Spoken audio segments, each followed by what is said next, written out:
Hello friends, आज मैं देख रहा था अजीत पवार प्लेन क्रैश के लिए जो उस समय एस्ट्रोलॉजिकल जो स्थिति बनी हुई थी, और उसमें मार्स प्लूटो का कंजंक्शन है, टाइट कंजंक्शन है।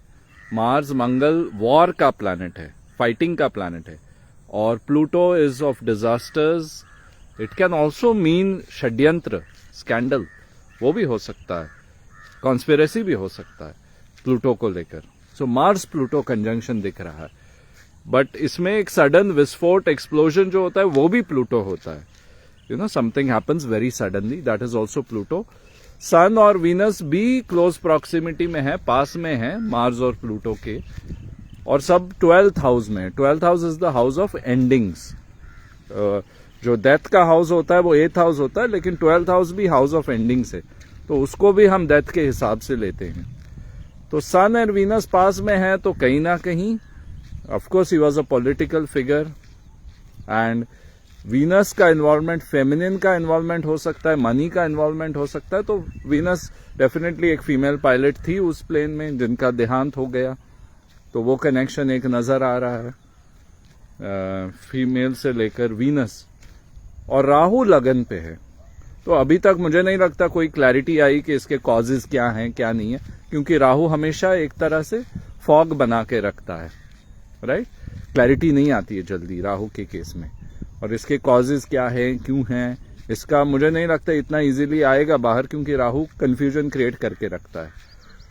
ठीक है, मून वहां 4th हाउस में है यूरेनस के पास, और मून यूरेनस कंजंक्शन यही है कि कुछ सडन हो जाता है, इलेक्ट्रिक हो जाता है, तो इलेक्ट्रिक सिस्टम्स के रिलेटेड कुछ ना कुछ हो सकता है। ऐसा इलेक्ट्रिक सिस्टम्स को लेकर कुछ हो सकता है, कम्युनिकेशन सिस्टम्स को लेकर कुछ हो सकता है, because Uranus is about electric systems, right. जो डिवाइसेस होते हैं, कम्युनिकेशन का होता है, नया कुछ होता है, may be something new was fitted on to the vehicle, क्योंकि 4th हाउस व्हीकल वाहन का भी कारक है। तो कभी कुछ नया ऐसा फिट किया हो और वो शायद टेस्ट ठीक से ना किया हो, ऐसा भी हो सकता है। तो इसीलिए यूरेनस का रोल आ गया उसमें।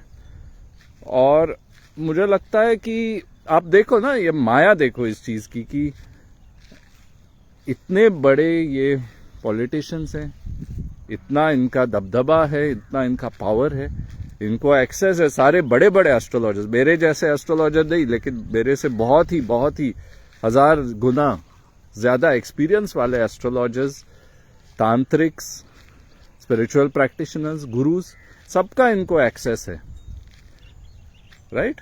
उनका सब लोगों का एक्सेस है इनको, लेकिन फिर भी मौत का खेल ऐसा है, डेथ इतना सॉलिड है, डेथ जो है, मौत जो है, वो इतना सॉलिड है कि ये जब आना है, यमराज को जब आना है, तो फिर कोई आपको नहीं बचा सकता, राइट। यमराज को जब आना हो तो आपके पास कितनी भी पावर हो, कुछ भी हो, आपको कोई नहीं बचा सकता।